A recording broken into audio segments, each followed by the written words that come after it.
જૂનાગઢ જિલ્લાના કેશોદમાં શહેરી વિસ્તારોનો 10મા તબક્કાનો સેવા સેતુ કાર્યક્રમ નગરપાલિકા કચેરી ખાતે યોજાયો હતો।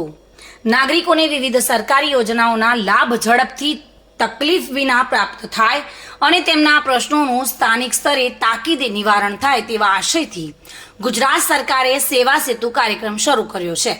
સરકારની તમામ યોજનાઓનો લાભ અને સહાય અંગેની નાગરિકોની વ્યક્તિગત રજૂઆતો સાથે અરજીઓનો સ્થળ પર જ નિકાલ માટે 10મા તબક્કાનો સેવા સેતુ કાર્યક્રમ કેશોદ નગરપાલિકા કચેરીમાં યોજાયો હતો।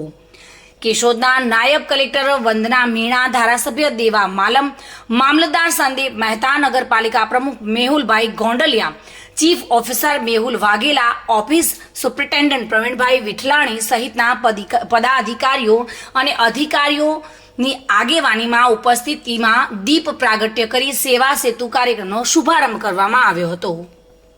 સામાન્ય વહીવટ વિભાગની સૂચના મુજબ શહેરી વિસ્તારમાં 2 સેવા સેતુ યોજવા માટેની સૂચના થઈ આવેલ હતી, જે અન્વયે આજરોજ કેશોદ નગરપાલિકામાં 19 સપ્ટેમ્બર 2024ના રોજ પ્રથમ સેવા સેતુનું આયોજન કરવામાં આવેલું છે।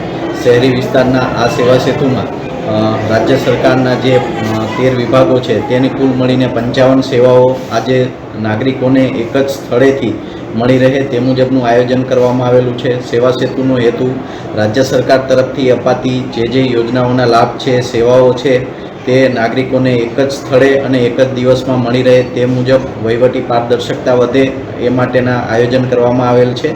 અને કેશોદ નગરપાલિકાના આજના સેવા સેતુમાં માનનીય ધારાસભ્યશ્રી, આસિસ્ટન્ટ કલેક્ટર સાહેબ, મામલતદારશ્રી અને નગરપાલિકાની ટીમ તથા મામલતદારની ટીમ ઉપસ્થિત રહી હતી। અને કેશોદ નગરપાલિકાના આ સેવા સેતુમાં સરકારશ્રીના વિવિધ વિભાગો પણ હાજર રહેલ છે। અને આજના દિવસે નાગરિકોની જે સેવાઓનો લાભ લેવાનો છે તે આજે તેમની તેનો આજે એક જ સ્થળેથી અને એક જ દિવસમાં નિકાલ કરવામાં આવશે। અને આજના સેવા સેતુમાં વિવિધ વિભાગો જે હાજર રહેલા છે। મધુરાવલિયા સાથે bureau report, today Gujarati news.